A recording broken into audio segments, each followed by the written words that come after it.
اس کو ہم سمجھتے نہیں. اس لیے نبی کریم رؤوف الرحیم صلی اللہ علیہ وسلم کا فرمان عبرت نشان ہے، آدمی اپنے دوست کے دین پر ہوتا ہے، اسے یہ دیکھنا چاہیے کہ کس سے دوستی کرتا ہے. اچھوں سے دوستی کرو، نیک کاروں سے دوستی کرو، اللہ کو یاد کرنے والوں سے دوستی کرو، متقی پرہیزگاروں سے دوستی کرو. دنیا داروں سے دوستی مت کرو، دینداروں سے دوستی کرو. دینداروں سے دوستی کرو گے تو وہ آپ کو نماز روزے کی توجہ دلائیں گے. اگر ہم ذرا سی غفلت ہمیں ہوئی تو وہ فوراً نماز کے لیے کہیں گے، توبہ استغفار کے لیے کہیں گے، صلاۃ و توبہ کے لیے کہیں گے، تلاوت قرآن کے لیے کہیں گے، یعنی اللہ تعالیٰ کے اذکار کی طرف توجہ دلائیں گے. مگر جو دنیا دار ہوگا، جو نقل اللہ کو یاد کرتا ہوگا، جب ہم اس کی صحبت میں بیٹھیں گے تو نماز کی اذان کی آواز بھی آئی تو پرواہ نہیں، اس نے بھی نہیں جانا، اس نے آپ کا بھی ہاتھ پکڑنا، چھوڑ یار پڑھ لیں گے نماز. اور پھر ہوگا کیا، ایک گئی، دوسری گئی، تیسری گئی، یوں پانچوں گئیں، اور پھر 5 گئیں روزانہ، پھر گئیں، اور پھر ہوا کیا، پھر جمعہ بھی جاتا رہتا ہے. یہ بات کیا ہے؟ صحبت کا اثر ہوتا ہے، صحبت کا اثر ہوتا ہے.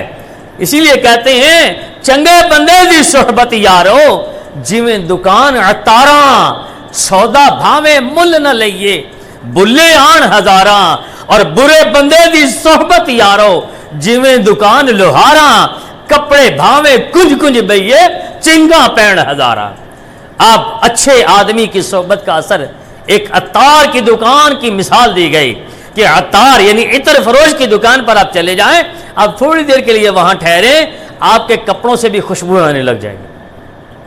جب آپ اس کی دکان سے نکلیں گے کچھ فاصلے تک آپ کے کپڑوں سے خوشبو آنے لگ جائیں گی. اور اسی طرح لوہار کی دکان پر آپ بیٹھ جائیں، آپ کپڑے سمیٹ تر کر پہ بیٹھیں گے، پھر بھی اس کی جو چنگاریاں ہیں کچھ نہ کچھ آپ کے کپڑوں پر پڑ جائیں گی. اسی لیے کہا جاتا ہے کہ برے بندے دی صحبت یارو، جیویں دکان لوہارا. آپ گناہوں سے بچنے کی کوشش بھی کریں، کچھ نہ کچھ اس کا اثر ضرور ہوگا برے بندے کی صحبت کا. اس لیے اچھی صحبت اپنائیں، اچھی صحبت اختیار کریں، بری صحبت سے ہمیں بچنے کی کوشش کرنی چاہیے.